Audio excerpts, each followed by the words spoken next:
ഈ റെസിൻ ആർട്ടിൻ്റെ ഓരോ വീഡിയോയും കണ്ടുകൊണ്ടിരിക്കാൻ നല്ല രസമാണ്. പക്ഷേ അണ്ടിയോട് അടുക്കുമ്പോഴേ മാങ്ങയുടെ പുളി അറിയുമെന്ന് പറയും പോലെയാണ് ഇതിൻ്റെ മെറ്റീരിയൽസിൻ്റെ കാര്യങ്ങൾ വാങ്ങുമ്പോൾ ഉണ്ടാകുന്ന അവസ്ഥ. എന്തായാലും ചെയ്യാൻ തീരുമാനിച്ചു എന്ന് കരുതി ഒരു കുപ്പി റെസിനും ഹാർഡനറും അടിച്ചൊരു മോൾഡും വാങ്ങിയിട്ട് അത് കഴിഞ്ഞപ്പോഴാണ് ഓർത്തോ അതിൻ്റെ ഉള്ളിൽ ചേർക്കാൻ ഇനി എന്തെല്ലാം കാര്യങ്ങൾ വാങ്ങണമെന്ന്. ആനയെ വാങ്ങിയിട്ട് ചങ്ങല വാങ്ങില്ലെന്ന് പറയുന്ന അവസ്ഥ അത് തന്നെ. അങ്ങനെ പറ്റും പോലെ കുറേശ്ശെയൊക്കെ ആയിട്ട് ഓരോന്നും ഒപ്പിച്ചതാ ഞാനും വർക്ക് തുടങ്ങിയിട്ടുണ്ട്. ആദ്യമേ ഒരു ചെറിയ സാമ്പിൾ ഉണ്ടാക്കി നോക്കിയിട്ടോ, അപ്പോഴാണ് പണി പറന്നും വരുമെന്ന് മനസ്സിലായത്. പറഞ്ഞിട്ട് കാര്യമില്ല, ഇതിന്റെ കളർ കണ്ടപ്പോഴേ കൊതിന് തോന്നിക്കാണും നല്ല മധുരമുള്ള ചോരയാന്ന്. അങ്ങനെ പിന്നെ എന്ത് ചെയ്യാനാ, അതിനെടുത്ത് കളയാൻ നോക്കി അത് മൊത്തം കുളമായി.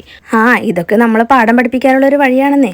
അതുകൊണ്ട് നമുക്കിപ്പോൾ ഒരു കാര്യവും മനസ്സിലായല്ലോ, ഇതിന് അത്രമാത്രം ശ്രദ്ധയും കൊടുക്കണമെന്ന്. അങ്ങനെ ഞാൻ വേണ്ടത്ര ശ്രദ്ധയും കരുതലൊക്കെ കൊടുത്ത് ഉണ്ടാക്കിയ കുറച്ച് ലെറ്റേഴ്സാണ് കേട്ടോ ഈ കാണുന്നത്. എന്തായാലും എനിക്കിഷ്ടമായി. നിങ്ങൾക്ക് ഇഷ്ടമായോ? പിന്നെ ഇതുപോലെ അല്ല കേട്ടോ, ഇതിൽ കുറച്ച് മരാമത്ത് പണികളും കൂടി ചെയ്യാനുണ്ട്. അത് ഞാൻ അടുത്ത വീഡിയോയിൽ കാണിക്കാം കേട്ടോ. ഇതുപോലത്തെ കീ ചെയിൻസ് നിങ്ങൾക്ക് ആവശ്യമുണ്ടെങ്കിൽ ഇഷ്ടപ്പെട്ട കളറിലും ഡിസൈനിലും കസ്റ്റമൈസേഷൻ അവൈലബിൾ ആണ് കേട്ടോ. അപ്പോൾ കോൺടാക്ട് ചെയ്യേണ്ട നമ്പർ ഡിസ്ക്രിപ്ഷനിൽ കൊടുത്തിട്ടുണ്ട്. പ്രൈസ് ഡീറ്റെയിൽസ് അറിയാൻ വേണ്ടിയിട്ട് ആവശ്യമുള്ളവർ മെസ്സേജ് അയക്കും കേട്ടോ. അപ്പോൾ വീഡിയോ ഇഷ്ടപ്പെട്ടാൽ ലൈക്ക് ചെയ്യാനും ചാനൽ ഒന്ന് സപ്പോർട്ട് ചെയ്യാനും മറക്കല്ലേ. ബൈ.